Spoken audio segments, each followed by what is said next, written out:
What's up, y'all? I just want to come and give back what was given today in service. Um, our pastor was preaching out of the book of Romans, the fourth chapter, and it was talking about the faith of Abraham, and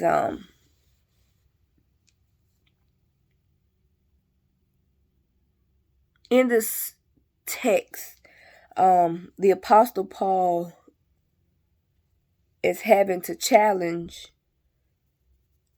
the people.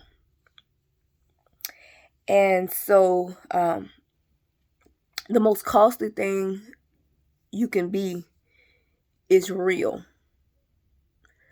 Being real comes at an expense.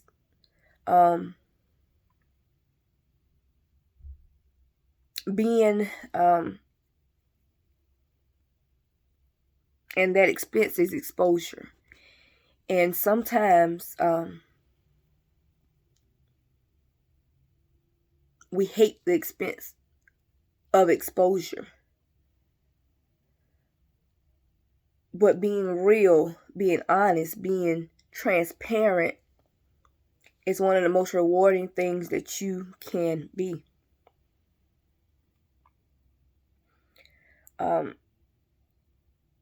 God keeps 100% of his promises. He keeps 100% of his promises. That means nothing that he says goes undone. Nothing that he promises you goes undone.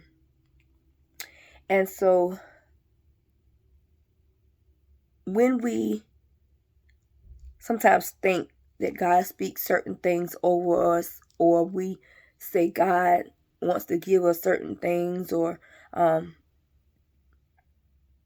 we like to consider those God's promises. God saying he promised me these things, he's going to give me these things, when in actuality God does not keep his promises on our preferences, what we like, what we want, what we think we should have. God doesn't keep promises on that. God say, what I said I will give you, you will have. When I say I will give it to you is when you will have it. And we like to, of course, make plans that are not plans of God. We don't consult him in it. We'll make plans and we'll say, okay, God, make this work. Okay, God, make that work. And we'll desire positive outcomes out of that. And God says, because I'm not in it, because those plans, those thoughts, those desires, those preferences, because that stuff is not of me, I can't give that to you. God says, because I know what's best for you. And so when we try to get our blessings from God, we try to give him a blueprint. We try to give him how we want it. Like I said, when we want it, what we want it to look like. We asking God for a husband and we telling God, well, we want him to be this. We want him to look like this. He got to be this. Or I don't want him because he got to be this. God said he's going to give you that job, and you say, okay, God, but I want this kind of job. I want a job that I can do this and this and this. And God says he's not working by your blueprint. He don't operate off of your blueprint. God said he operates off of his blueprint. What he has designed for you. God said that's what he'll give you. God said he don't feel stuff that he doesn't build. He's not going to fill you with him, his word, anything that he did not build. God says, put your trust, your faith in me. Know that I can do it. Believe in me. Trust in me. Have faith in me. God says, but we keep trying to build on the wrong foundations. We keep trying to build on stuff that, like I said, God don't have not near one of his hands in it or on it. We'll put our hands in it and on it. And then we'll ask God to do some things with it. God says, I'm the creator. God says, I'll create what it is that you need. I'll do what it is that you need. God says, I don't need your hands in. I don't need you dibbing and dabbing here and there and telling me how to do it. God said, that's not how I operate.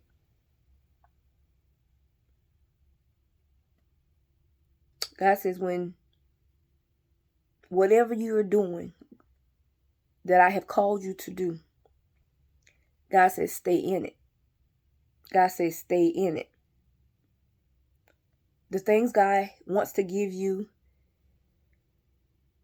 and continue to bless you with, God says you have to stay in it. You have to run that race. You have to stay in it. When it don't look good, stay in it. When you're tired, stay in it. When the enemy keep attacking you left and right, stay in it.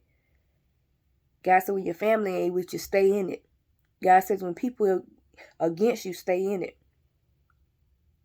God says stay in it. God said he's not through with you yet. He says stay in it. Keep running. Keep running the race. I know you're tired. God says I know you are tired, but keep running. Stay in it. Stay in it. And like I said, this sermon was so powerful today. God said, and it was speaking directly to me because God said stay in it. And I just got finished, ministering a word on being consistent. Being consistent. We'll be everything that God wants us to be except consistent. We'll follow God until we get tired. We'll follow God until we get ready to take a break. We'll follow God until, we feel like our next big break is about to happen. And God says, no. God says, keep in it. God says, stay in it. He says, stay in it.